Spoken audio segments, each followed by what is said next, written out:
Hello, Renee Flamond here.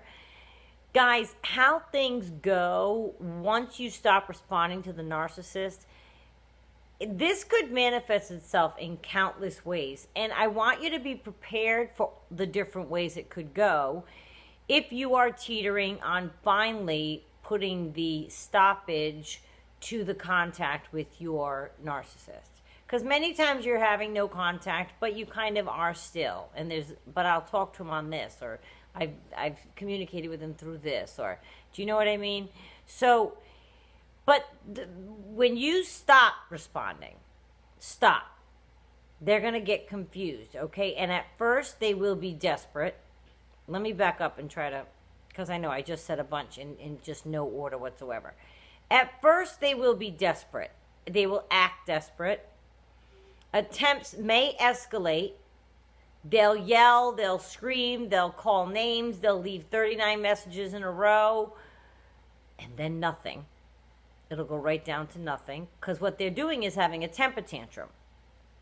They're having a temper tantrum, and you're not responding, and they're not getting their way. So they're having a temper tantrum. Then it goes down to nothing. And because eventually they will stop, and I'm going to get to this in a second. But it's all a very strange cycle of odd behavior when you think it through. Now being out of it and looking back in, it's like the theater of the absurd. And this period can go on for a long time, back and forth, months and months, years for some people. It really just depends on how tolerant the victim is, if they manage to leave, right? But the cycle's always going to ensue. Them trying, you not, them going after you, blah, blah, blah, blah. Okay. But I am telling you, they will eventually leave you alone for the most part, if you truly cut them off. They will only hoover for so long because they detest rejection. So if you've blocked them or you're not answering them and you really have no crossover communication with them, they'll eventually find someone else with whom they can engage.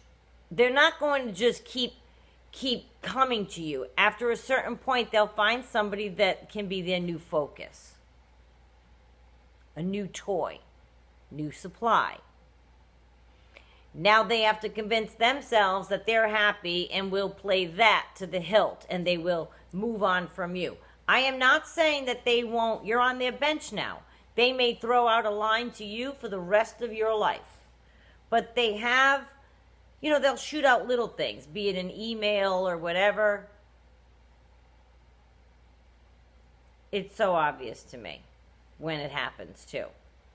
But when that happens and you start seeing the things dissipate and they're getting creative, now they're sending you something maybe in an email or on some social media because you're really standing by your ground. If you get out of everything and you stop having a toe in, because I know some people keep responding in some way or somehow or through something. You let them know that you wouldn't mind hearing something from them, or you haven't told them to stop calling you anymore. I don't know. But it's keeping a toe in. I trickled my communication down to the glorious nothingness it is now very slowly. I kept a toe in for a long time. And when you stop responding to the narcissist, they get confused. That might be their first reaction. And so because they never thought that you'd get there. They thought they had you. So they may lay it on strong to see if they can break you and stretch out that dance for as long as you continue to engage. But eventually they do stop. It hurts their ego to get rejected. But they'll say anything to win. So you have to watch that. You will hear every single thing you ever wanted him or her to say in your life. They're going to say it now. It's their last shot. And when they start talking like that and language gets desperate and they're coming out with things that you swore you would have written yourself, you're probably getting close to them stopping right now. because you're not going to just respond favorably to these things. You're so hurt and so over it that you've made the choice to stop responding. I want you to remember that. So they're saying all these words. I hope you don't fold. I did a lot of back and forth. Did a lot of folding. Oh, there was folding. And I look back and think, but Renee, coulda, woulda, shoulda. I'm glad for my journey. I'm appreciative for the path I led. But I'm trying to help you know that if they are laying it on that thick, making every single possible promise under God's green earth, then guess what? You're not, unless you were to respond affirmatively right then, swoop them in, say, forget all the past, let's go, they'll probably just go with that. But you can't. You have a bunch of issues on your mind. You have parameters for them in mind now. You have boundaries that you're going to set with them now after this last transgression. They know it, you know it, and it's not going to work for a narcissist. It's not. When you start hearing them say every single word and you know it's their last shot, I want you to realize what it would do to their ego. They're professing repeatedly undying love and getting zero in return. If it's a true zero, if you've not given them anything, not sneaking it in anywhere else, then that has to be a negative ego shot for any narcissist. So eventually they will stop. Now, if you continue to dance with them, like something of theirs, respond some way to an email or a text, unblock them where you had them blocked, and now they know that because when they call you, there's a different, message that they get. You can tell if somebody blocks you. I think that's when it goes right to voicemail. It's been a few years now, but my friend and I tried it with each other and called each other. And if I remember right, it goes right to there's nothing, there's no ringing. So that's just a little way. But if you suddenly unblock them because now you're curious to know if they're calling you, that's supply for them. They call you and they get a ring and it rings a bunch of times. Now they know they're not blocked anymore. That might be all it takes for them to start going again.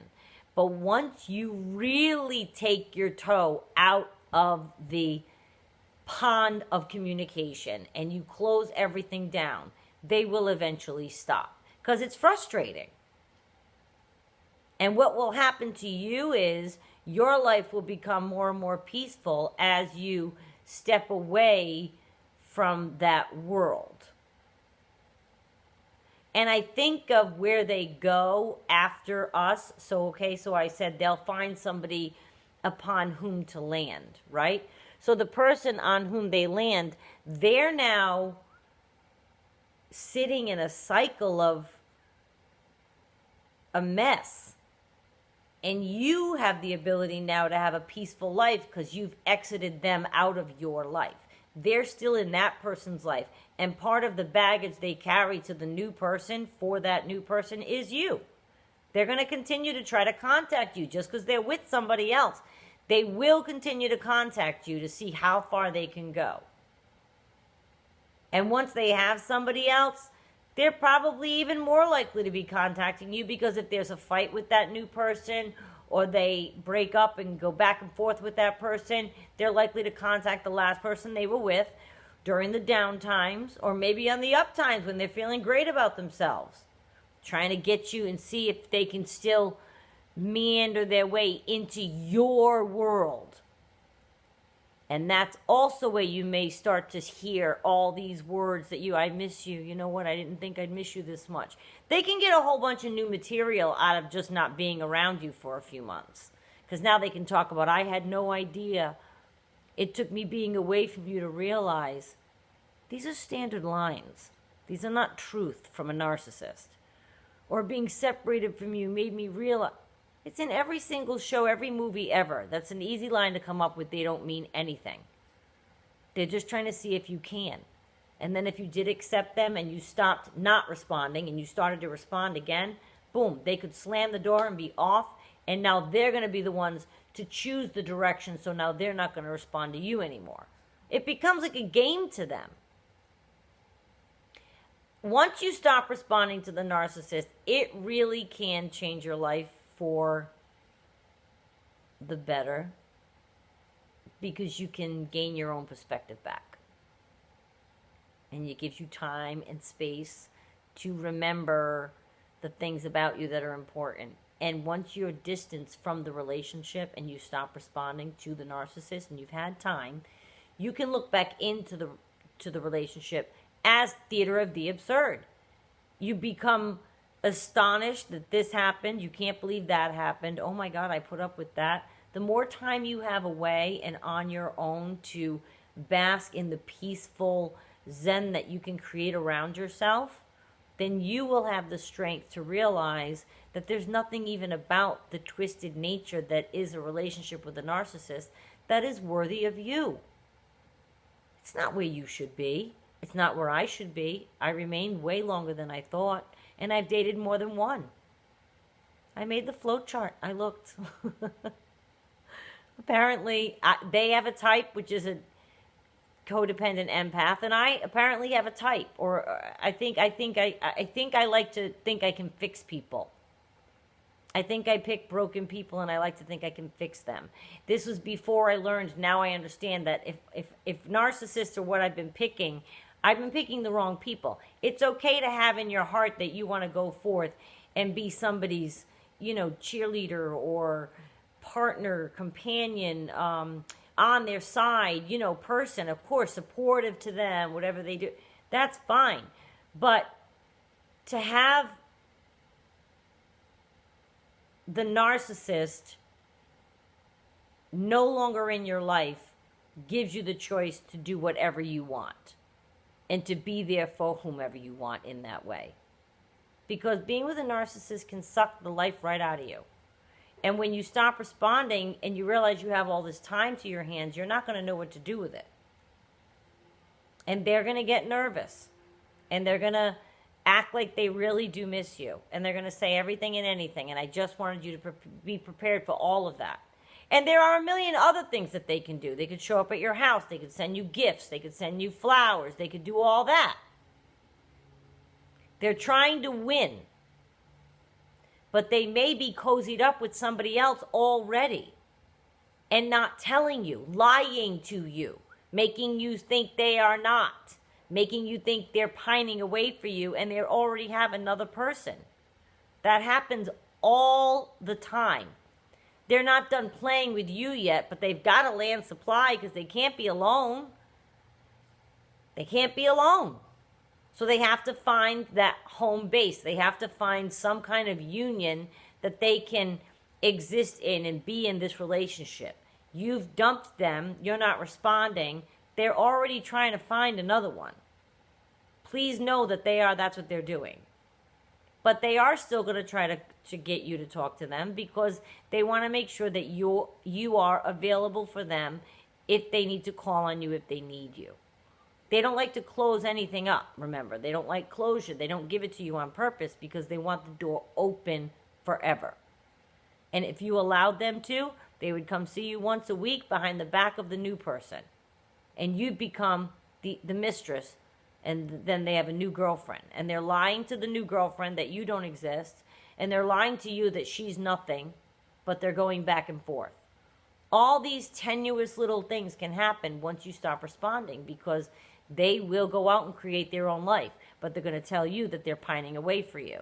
It gives them a lot of room to maneuver because now you don't know what they've been doing. They're not just sitting home. I just wanted to give you some things to think about.